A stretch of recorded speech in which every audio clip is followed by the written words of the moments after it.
जैसे कि आप सबको ज्ञात है, सिद्धार्थ गौतम बुद्ध कपिलवस्तु से प्रस्थान से पहले महाराज शुद्धोदन के आग्रह से हमारी जिज्ञासाओं का समाधान करेंगे। शाक्य नरेश महाराज शुद्धोदन एवं शाक्य मुनि बुद्ध पधार रहे हैं। शाक्य मुनि बुद्ध की, शाक्य मुनि बुद्ध की, शाक्य मुनि बुद्ध की, शाक्य मुनि बुद्ध की, शाक्य मुनि बुद्ध की, शाक्य मुनि बुद्ध की, शाक्य मुनि बुद्ध की, शाक्य मुनि बुद्ध की, शाक्य मुनि बुद्ध की, शाक्य मुनि बुद्ध की। बुद्ध, सभी शाक्य राजा आपका स्वागत करते हैं।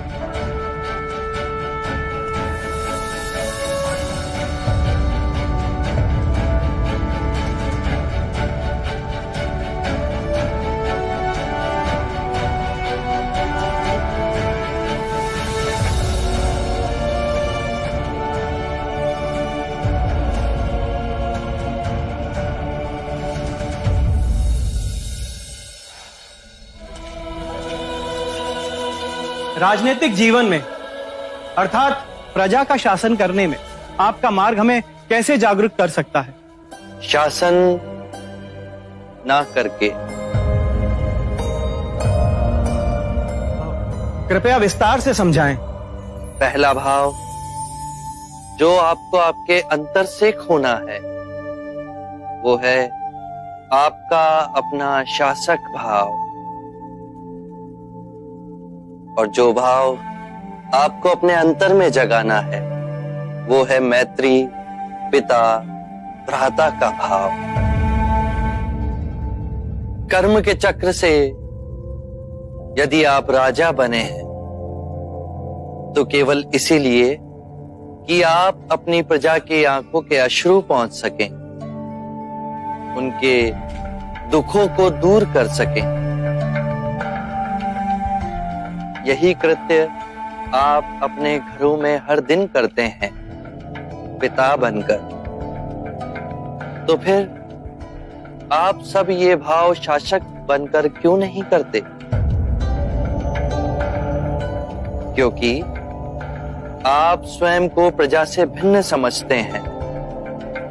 इसीलिए आप सब पूछते हैं कि जागृत शासक कैसे बने। ये प्रश्न आप तब नहीं पूछते जब आप पिता बने थे कि हम पिता कैसे बने, क्योंकि वहां अपनत्व का भाव है। तो इसी भाव को और विस्तृत करें। सभी अपने हैं, सभी के दुख अपने हैं। सबको न्याय और आनंद देने का जो ये मार्ग आप सबको प्राप्त हुआ है उसे व्यर्थ ना गवाएं। शारीरिक रोगों और मानसिक दुखों से तो जन जन पीड़ित है, पर उनको आप सामाजिक न्याय देकर उनके जीवन को सुखमय तो बना सकते हैं। मैं इस क्षण को कदापि नहीं भूल सकता। आपने मुझे जगाया है। शाक्य मुनि बुद्ध की, शाक्य मुनि बुद्ध की, शाक्य मुनि बुद्ध की, शाक्य मुनि बुद्ध की, शाक्य मुनि बुद्ध की। आज आपने हमारे बंद हृदय का द्वार खोल दिया। आपका सूर्य जहां जहां चमकेगा वहां हर्ष और उन्नति परछाई बनकर आपके पीछे आएगी। आप स्वयं शाक्य के महाराज बनकर हमारा नेतृत्व करें तो जन जन का हित होगा। महात्मन, आप हमें धन्य करें शाक्य मुनि बुद्ध। आप महाराज बने तो शाक्यगण की वृद्धि हो। आप हमारा नेतृत्व करें, आप हमारे राजा बने। हाँ हाँ हाँ हाँ हमारे राजा बने। आप हमारे राजा बने। आप ही इस सिंहासन के योग्य हैं। मैं इसी क्षण आपको कपिलवस्तु का महाराज घोषित करता हूं। शाक्य मुनि बुद्ध की शाक्य मुनि बुद्ध की शाक्य मुनि बुद्ध की। आभार आप सबका। आप सभी मुझे शाक्य का महाराजा बनाना चाहते हैं। धर्मयुक्त राजनीति का पालन करते हुए प्रजा का भला करना चाहते हैं। क्या आप लोग ये नहीं चाहते कि मैं इसी प्रकार समस्त मानव जाति का कल्याण करूं? यदि मैं शाक्य महाराजा बना तो केवल शाक्य गणतंत्र तक ही सीमित रह जाऊंगा, परंतु अब सारी मानव जाति मेरी है। मैं समस्त मानव जाति का हूं। मैं हर राजा, हर सम्राट से मिलूंगा। उन्हें धर्म के मार्ग का पालन करते हुए राजनीति करने को कहूंगा।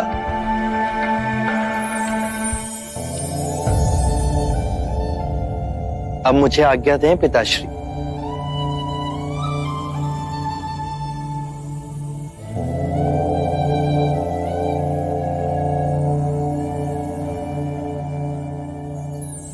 शाक्य मुनि बुद्ध की शाक्य मुनि बुद्ध की शाक्य मुनि बुद्ध की शाक्य मुनि बुद्ध की शाक्य मुनि बुद्ध की शाक्य मुनि बुद्ध की शाक्य मुनि बुद्ध की शाक्य मुनि बुद्ध की शाक्य मुनि बुद्ध की शाक्य मुनि बुद्ध की।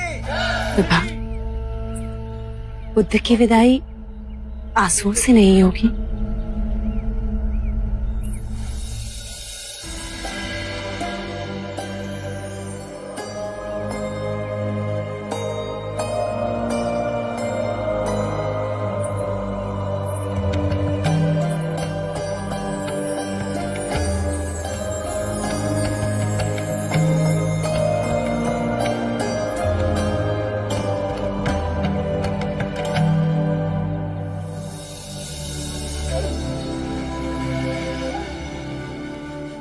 भले ही आपके साथ ना हूं, पर मेरा हृदय सदैव आपके साथ रहेगा।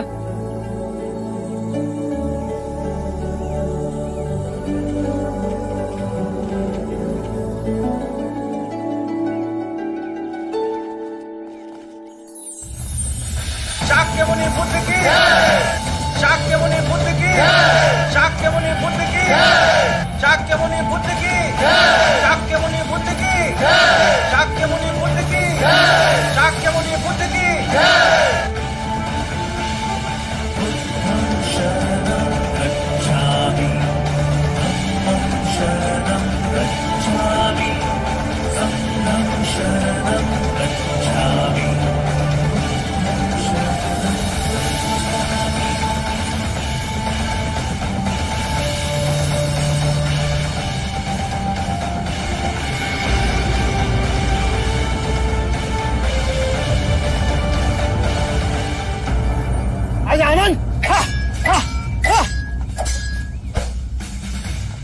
शाबाश, उत्तम।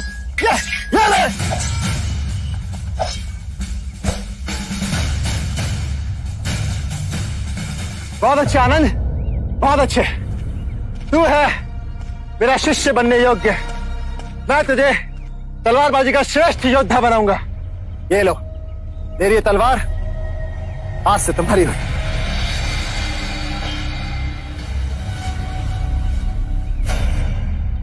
युद्ध के क्षेत्र में ये विचार करके बैठोगे तो सर धड़ से अलग कर दिया जाएगा महानाम।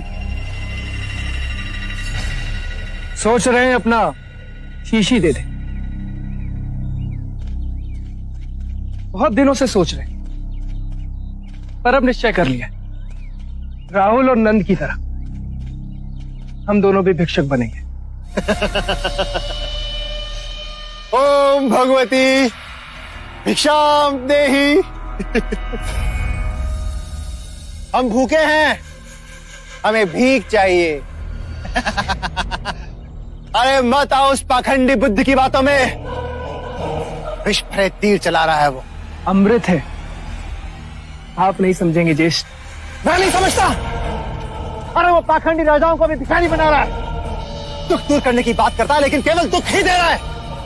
हर उस वस्तु से दूर कर रहा है जो आनंद और विलास दे। अरे वो तो पागल है, लेकिन तुम तो समझदार हो। नहीं थे, पर अब समझदारी आ रही। माता पिता की आज्ञा लेकर हम बुद्ध की शरण में जाएंगे। आनंद, तुम चलोगे हमारे साथ? नहीं, आनंद कहीं नहीं जाएगा। वो मेरे साथ राजगृह जाएगा, वहां गणिकाओं से मिलेगा, भोग और विलास का आनंद भोगेगा। अरे मैं फिर कहता हूं, तुम भी चलो मेरे साथ। वह मजाज शत्रु ने मुझे अपने राज्याभिषेक में आमंत्रित किया है। पर वहां तो महाराज बिंबिसार। किंतु अब तख्ता पलट चुका है। बिंबिसार कारागृह में अंतिम सांस ले रहा है। अरे मैं फिर कहता हूं, चलो मेरे साथ राजगृह में।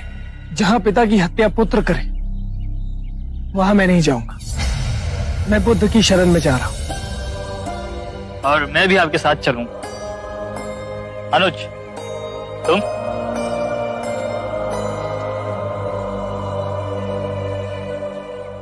मैं भी आपके साथ जाऊंगा। अरे समझने की कोशिश करो। ये यदि कुएं में गिरते हैं तो नहीं गिरने दो, लेकिन तुम मेरे साथ राजगृह चलो। ज्येष्ठ, आप नहीं समझ रहे, पर जिस दिन से बुद्ध के चरण कपिल वस्तु में पड़े हैं, मेरा रोम रोम उनकी ओर बह रहा है। मैं तो नंद के साथ उसी क्षण संग में जाना चाह रहा था, पर संकोच में माता पिता से कह ना सका। पर अब मैं अपने मन में सब कुछ स्पष्ट कर चुका हूं। मैं बुद्ध की शरण में ही जाऊंगा।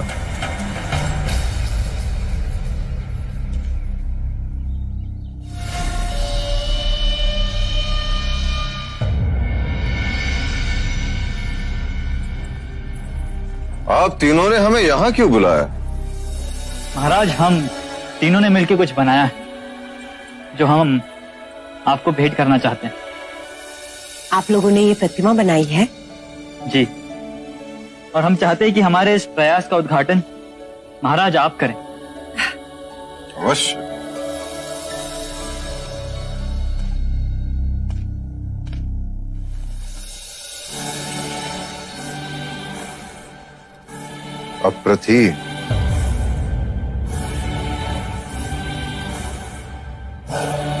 अप्रतिम भेंट है आपकी। बोलो, इसके प्रतिफल में आप हमसे क्या भेंट चाहते हैं? हमें आज्ञा दीजिए। आज्ञा? कैसी आज्ञा? हम तीनों ने अपना मार्ग चुन लिया है। हम बुद्ध की शरण में जा रहे हैं, भिक्षुक बनने।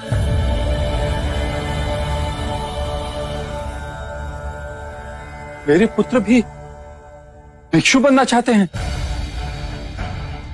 3 पुत्र जने, वो भी हमें छोड़ के चले जाएंगे? माँ? नहीं, कोई नहीं जाएगा।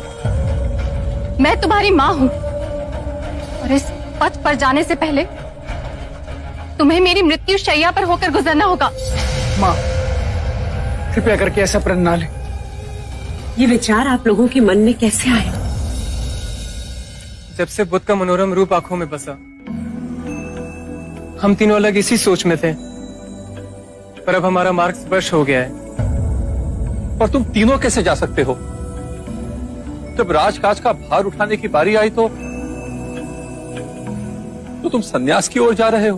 पिताश्री, राजकाज का भार संभालने के लिए तो ज्येष्ठ देवदत्त भी है ना। हमारे बारे में नहीं सोचा? वृद्धावस्था में किसके सहारे जिएंगे हम? देवी, इन तीनों को मत रोको। एक समय मैं भी काल के आड़े खड़ा हुआ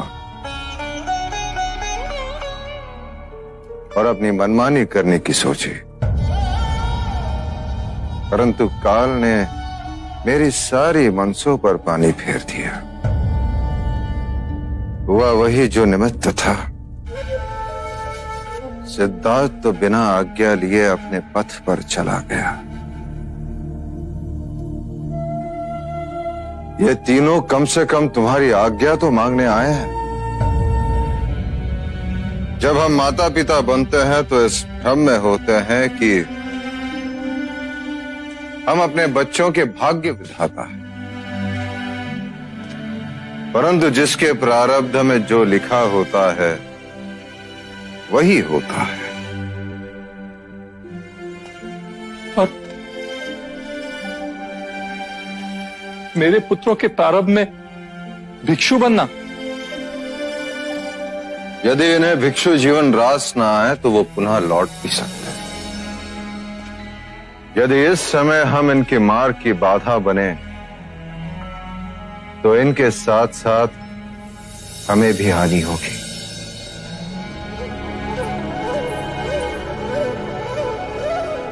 माँ, माता प्रजापति ने जिस धैर्य से बुद्ध को विदा किया था, उसी भावना से हमें मुक्त कीजिए। अगर हमें इस जन्म में मुक्ति नहीं मिली तो हमारा यह जीवन व्यर्थ जाएगा। माँ, आपकी आंचल की छाया छोड़ हम ऐसे वट वृक्ष की छाया में जा रहे हैं जो युगों युगों तक भूले भटके और प्यासे लोगों को विश्राम और शांति देगा। अब बुद्ध के चरणों में ही हमारा निर्वाण है।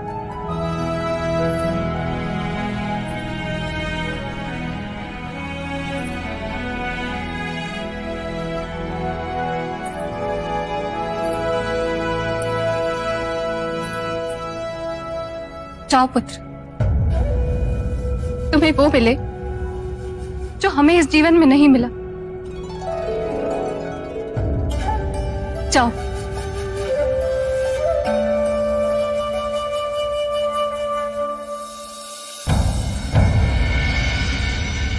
हरि ओम अग्निन्द्रोदं पुरोदधे अव्यवाहमुपब्रवे देवा आसादयादिया ॐ चत्वारि सिंहत्रयो अस्य पाद ऋषिः सप्तहस्तासो अस्य नीलपद्मो प्रीणाभो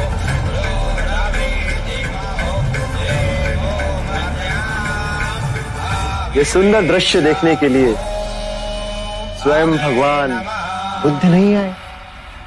अरे कम से कम अपने किसी प्रतिनिधि को ही भेजते। हाँ?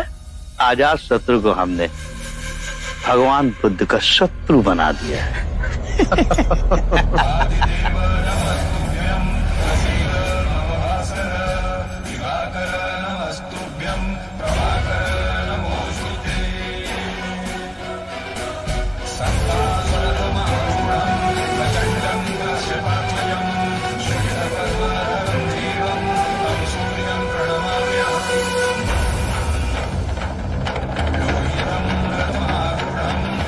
महाराज अजात शत्रु की, महाराज अजात शत्रु की,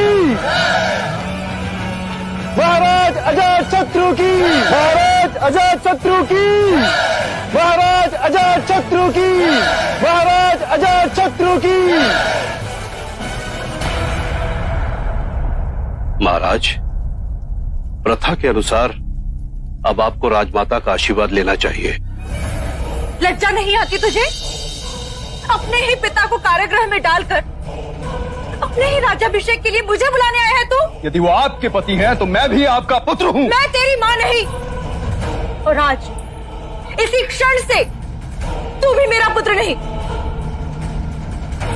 चला जा मेरे सामने से, इससे पहले कि मेरे मुंह से तेरे लिए कोई श्राप निकले। महाराज, राजमाता के पास चले? नहीं, मुझे किसी के भी आशीर्वाद की कोई आवश्यकता नहीं, राजमाता की भी नहीं।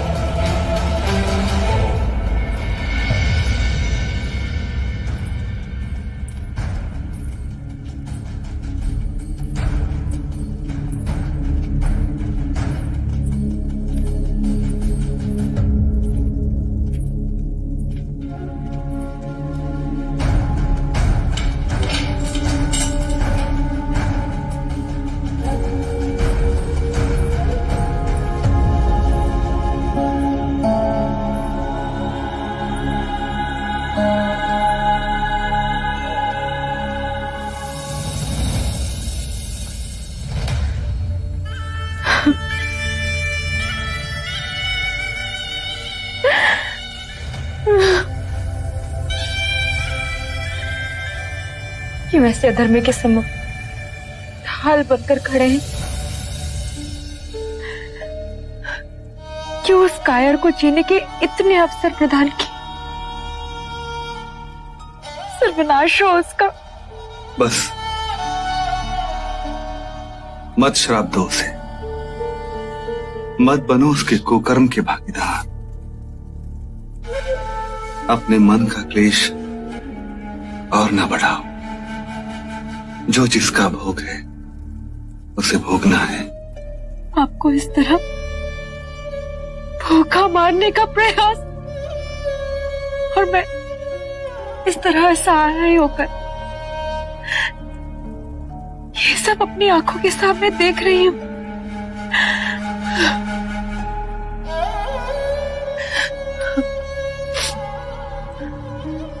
इसमें कुछ खाने के लिए, इससे पहले कि कोई देख ले आप इसे ग्रहण कर लीजिए। रहने दो, जब प्राण जाने ही। आपको मेरी सौगंध, जब तक मैं जीवित हूं मैं आपको इस तरह भूखा मरने नहीं दे सकती। अगर आपने ये भोजन ग्रहण नहीं किया ना, तो मैं भी यहीं अपने प्राण त्याग दूंगी। वैदेही, तुम जानती हो यदि अजात शत्रु को पता चला कि तुम छुपकर मुझे भोजन देने आई हो तो वो क्या करेगा? मुझे भी इसी कालकोठरी में मरने के लिए छोड़ देगा। क्यों संकट मोल ले रही हो? मैंने अन्न का त्याग कर दिया है। और मैंने अभी आपको अपने प्राणों की सौगंध दी है, और मुझे आशा है कि आप मुझे निराश नहीं करेंगे। तुम्हारी सौगंध ना तोड़ूंगा, अवश्य खा लूंगा। ऐसे क्या देख रहे हैं? वैदेही, मैंने तुम्हारे प्रति पति का धर्म नहीं निभाया, दूसरे स्त्रियों के साथ नाता जोड़ा रखा, और तुम अपनी जान पर। क्योंकि मैं आपकी पत्नी हूं। वो सब ना थी। दुख तो इस बात का है कि मैंने ऐसी कपूत को जन्म दिया, मैं ही क्यों नहीं मर गया वो? मत कोसो अपने भाग्य को, स्थिर रहो। सुख आए कि दुख आए, दोनों को साम्यक दृष्टि से देखो। दुख की अनुभूति नहीं होगी। बुद्ध के बताए मार्ग के कारण मैं इस कारागृह में भी सुखी हूं। कितनी शांति है यहां ध्यान सहज लग जाता है। यह अवसर जीवन के अंतिम चरण में मिला। अरे इतने हट्टे कट्टे हो, एक बैलगाड़ी को भरने में इतना समय व्यय कर रहे हो, जल्दी करो। भिक्षाम देहि। भिक्षा? भाई आप ये भिक्षा क्यों मांगते हैं? स्वस्थ हो, तंदुरुस्त हो, खुद खेत जोत के अपने लिए अनाज क्यों नहीं पैदा करते? मैं भी तुम्हारी तरह किसान ही तो हूँ। मैं भी खेत जोतता हूँ और उसी की उपज को ग्रहण करता हूँ। अच्छा हमें समझाइए कैसे? मेरा अपना जीवन मेरा खेत है। उसे मैंने अपनी साधना और एकाग्रता से सींचा है और परम ज्ञान प्राप्त किया है। यही मेरी खेती की उपज है और मेरा धान्य रूपी फल मैं जन जन में बांट रहा हूं। इस फल को खाने से क्या प्राप्त होता है महात्मा? उसे खाने से मनुष्य अपने दुखों से मुक्त होगा, परम ज्ञान को प्राप्त होगा, निर्वाण को प्राप्त होगा। आपका नाम? साक्य मुनि बुद्ध। आप वही संबोधि प्राप्त महात्मा तो नहीं? आग लगी! अरे घर में आग लग गई! बच्चा घर में अकेला है। हमारा पुत्र गोपाल! गोपाल! गोपाल! गोपाल! मेरे बच्चे को बचाओ! गोपाल! मेरे बच्चे! इस द्वार के अतिरिक्त और कोई मार्ग है? उधर कोने में एक खिड़की है। ये खिड़की, लेकिन इस खिड़की में से कोई बड़ा आदमी अंदर नहीं जा सकता। पर बालक तो यहाँ से बाहर आ सकता है। जाओ! जल्दी! जल्दी बचाओ मेरे बच्चे को! जल्दी! गोपाल, गोपाल, बाहर आजा बेटा, आजा बेटा, आजा, आग लगी है। गोपाल, गोपाल, देखो तुम्हारे पिता मेले से कितने सारे खिलौने लाए हैं। और ये मिट्टी की बैलगाड़ी तो बहुत सुंदर है। मैं तुम्हें मिट्टी की बैलगाड़ी दूंगा। आओ। हाँ, आजा।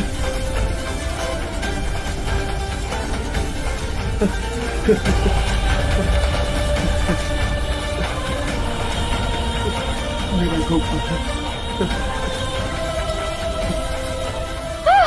मेरा बच्चा, मेरा बच्चा।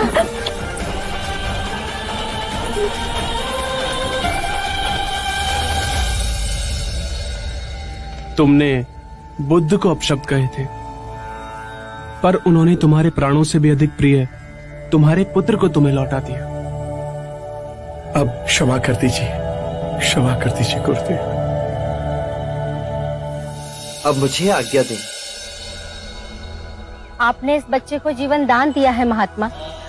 आपका ये उपकार मैं अपने प्राण देकर भी नहीं चुका पाऊंगा। आप साक्षात ईश्वर बनकर हमारे जीवन में आए। आपकी करुणा ना होती तो आज। यही तो मेरे जीवन का उद्देश्य है। महात्मा हमें समझाएंगे। सुदत्त, मैं वासना, ईर्ष्या, क्रोध, मोह, लोभ से जलते घरों से लोगों को बाहर निकालता हूं। ये अग्नि जीवन को जला देती है। न जाने कितने लोग इस अग्नि की भेंट चढ़ चुके हैं। जैसे मैंने गोपाल को पुकारा, वैसे ही मैं सबको पुकारता हूं। उनके मन के द्वार इस अग्नि के ज्वर से बंद है, परंतु उनकी चेतना की एक छोटी खिड़की खुली है। गोपाल की तरह जो भी मेरी वाणी को सुन अपना पहला पग बढ़ाता है, उसे मैं इस अग्नि से सुरक्षित बाहर खींच लेता हूं। उन्हें मुक्ति का मार्ग दिखलाता हूं। और इसी तरह उनका पुनः जन्म होता है, जैसे कि मेरे गोपाल का हुआ। और कोई जिज्ञासा है? मेरी प्रार्थना है आपसे। मैं श्रावस्ती का वैश्य सुदत्त हूं। मेरी विनती है कि आप श्रावस्ती आएं और वहां अपने संघ की स्थापना कर वहां के जन जन को मुक्ति के मार्ग का ज्ञान दें। मैं अवश्य आऊंगा सुदत्त, परंतु मेरे साथ मेरे भिक्षु भी होंगे। बुद्ध, जब आप मगध में थे तो सुना महाराज बिंबिसार ने वेणुवन आपको भेंट दिया था। कपिलवस्तु में आपके पिता महाराज शुद्धोदन ने निग्रोधवन में आपके संघ का आयोजन किया। एक ऐसा अवसर मुझे भी दें बुद्ध। मैं श्रावस्ती अवश्य आऊंगा। मैं तुम्हें वचन देता हूं।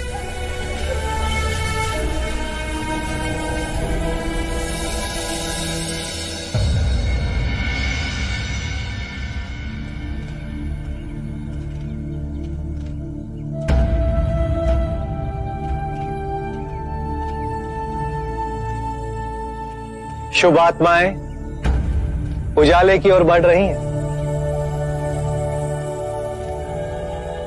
हाँ गुरुदेव, हम अपने प्रिय बुद्ध के चरणों में अपने जीवन को समर्पित करने आए।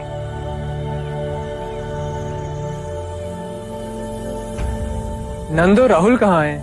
सभी भिक्षु भिक्षाटन के लिए गए, बुद्ध भी गए। युवराज, युवराज! वाली, तुम हमारे पीछे पीछे क्यों आए? जब आप तीनों मुझे गठरी देकर गए तो मेरे मन में आया कि मैं देखूं कि इसमें क्या है, और मैंने देखा तो इसमें बहुमूल्य आभूषण थे। ये आभूषण हमने तुम्हें स्वेच्छा से दिए। हम भिक्षुक बनेंगे, ये सब हमारे लिए व्यर्थ है। वाली, तुमने नाई का कार्य करके कपिलवस्तु में हमारी इतने सालों तक सेवा की है, तो हमने सोचा कि जाने से पहले ये सारे आभूषण हम तुम्हें दे दें। ये आभूषण आपके आने वाले जीवन में आपकी सहायता करेंगे। वही तो मैंने भी सोचा। तुमने क्या सोचा? मैंने सोचा यदि कपिलवस्तु के युवराज रत्न और धन का त्याग कर बुद्ध की शरण में जा सकते हैं, तो मैं तो निर्धन हूं। मेरे पास तो त्यागने के लिए कुछ भी नहीं है। यदि बुद्ध के चरण में मुझ जैसे निर्धन को स्थान मिल जाए तो उपाली, तुम भिक्षु कैसे बनोगे?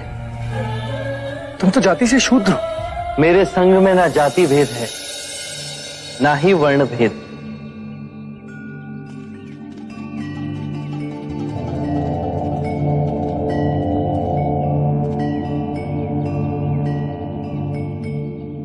मैं सर्वप्रथम दीक्षा उपाली को दूंगा। उपाली, संन्यास के लिए सब कुछ त्यागना पड़ता है, परंतु तुम्हारा त्याग सर्वोत्तम है। युवराज, धन, ऐश्वर्य, आभूषण सब कुछ त्याग कर आए, क्योंकि वो इनका सुख भोग चुके हैं, इसीलिए त्याग सके।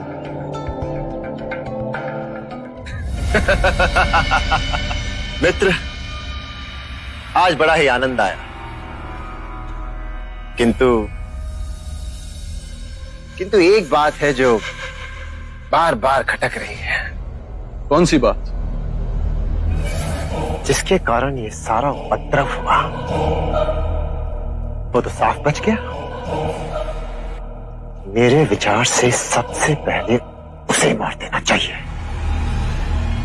किसकी बात कर रहे हो तुम? सिद्धार्थ की। मित्र, तुम्हें यह कष्ट कभी ना देता, किंतु जब जब मैंने उसे मारना चाहा, तब हर बार उसके भाग्य ने उसे मुझसे बचा लिया। वो मेरे ही कारण तो संन्यास की राह पे चल पड़ा है। कुमार देवदत्त, ये बात आपने हमारे सामने कह दी, परंतु ये बात बाहर मत कीजिएगा। बुद्ध की हत्या का षड्यंत्र भी किया तो समूचे मगध में हम सबको विरोध का सामना करना पड़ सकता है। हाँ महाराज, कुलगुरु सत्य कह रहे हैं। आपने महाराज बिंबिसार को कारागृह में डाल दिया, प्रजा फिर भी शांत है, परंतु कब तक? हमें यह नहीं भूलना चाहिए, महाराज बिंबिसार के विश्वसनीय अब भी हमारे चारों ओर। आपके अभिषेक के विरुद्ध जितनों ने खुलकर विरोध किया, उन्हें तो हमने कालकोठरी में डाल दिया, और जो बच गए वो केवल एक अवसर की ताक में होंगे। और यदि वो किसी समय संगठित हो गए तो ढूंढ ढूंढ के मारिए उन्हें महाराज, ढूंढ ढूंढ के। क्योंकि यदि कल आप युद्ध पे गए और वापस लौटने पर मगध के किले के द्वार आपके लिए ही बंद कर दिए गए और महाराज बिंबिसार स्वयं मगध के सिंहासन पर विराजमान हो गए, तो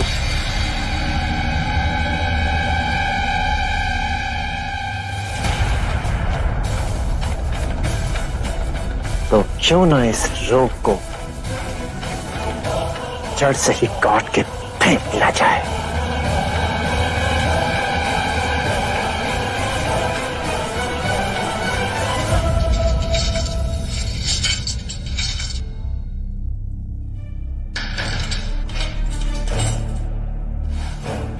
महाराज, महाराज, खुद तुम? महाराज, हमें आपकी आज्ञा चाहिए। आज रात्रि को आपके विश्वसनीय सैनिक कारागृह पर आक्रमण करके आपको छुड़ा लेंगे। बस हमें आपके संकेत की प्रतीक्षा है महाराज। कितने सैनिक हो तुम? 150 या 200 के लगभग महाराज। मैं तुम्हारा शासक ही नहीं, पिता भी हूं। मैं इतने सारे जीवन को व्यर्थ बलिदान नहीं दे सकता। 200 सैनिक अजात शत्रु की सेना से टक्कर नहीं ले सकेंगे। वो मेरी हत्या तो करेगा ही, किंतु वो तुम्हें भी चुन चुन के मारेगा। अजात शत्रु रक्त का अत्यधिक प्यासा है। वो तुम्हारे परिवार वालों को भी नहीं छोड़ेगा। परंतु युवराज अजात शत्रु आपका वध करना चाहते हैं महाराज। अपने महाराज की आज्ञा का पालन करोगे? जी महाराज। अपने जीवन को यूं व्यर्थ बलिदान ना करो। मेरी आत्मा को अत्यंत शांति प्राप्त होगी यदि तुम मेरे प्यारे मगध की सेवा करोगे तो। अजात शत्रु सत्ता का लोभी अवश्य है, पर मगध की प्रजा की देखभाल करेगा। अब तुम अपने प्राण अधिक संकट में न डालो। जाओ यहां से। मैं आपको अकेला छोड़ के नहीं जा सकता। ये तुम्हारे महाराज बिंबिसार का आदेश है।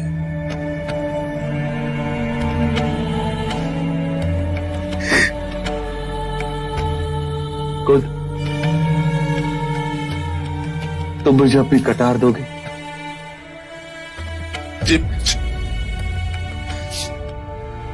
महाराज, आत्मरक्षा के लिए इतनी सी कटार उपयुक्त नहीं। आत्मरक्षा हेतु नहीं, इस कटार से मैं अजात शत्रु को पितृ हत्या के पाप से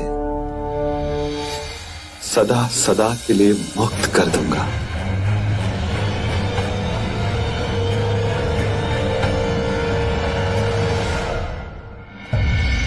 मां,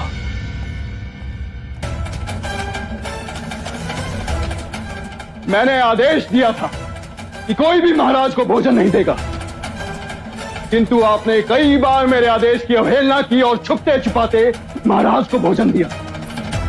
दूंगी, हर बार भोजन दूंगी उन्हें और हर बार अवहेलना करूंगी।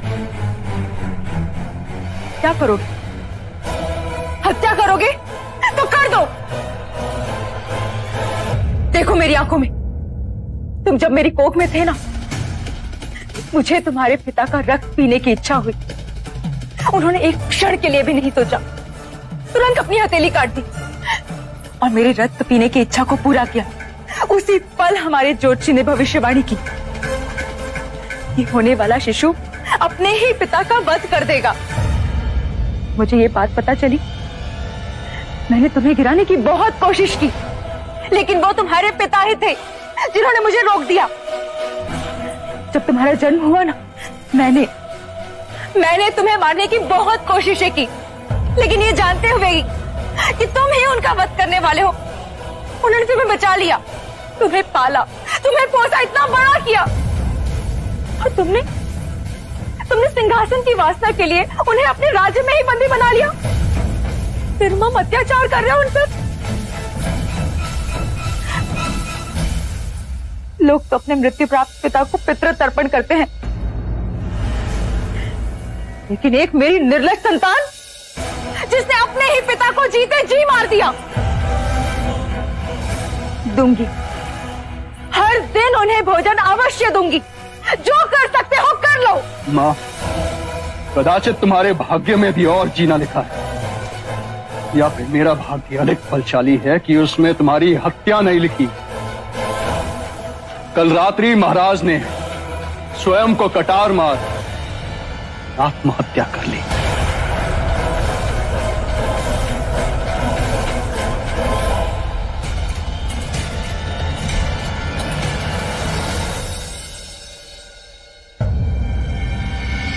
एक नगर वधु महाराज ने पत्नी का दर्जा दिया,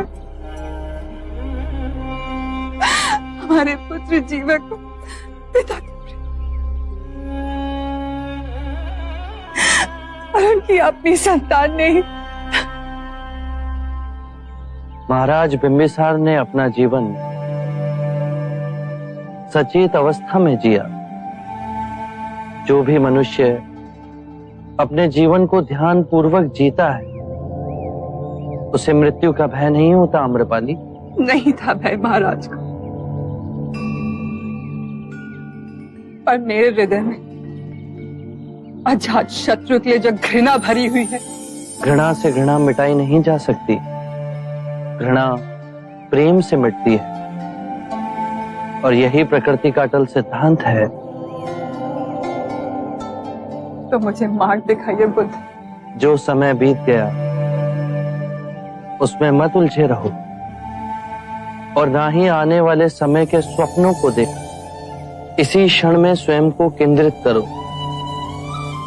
जो असहनीय वेदना है तुम्हें, उससे मुक्ति मिलेगी।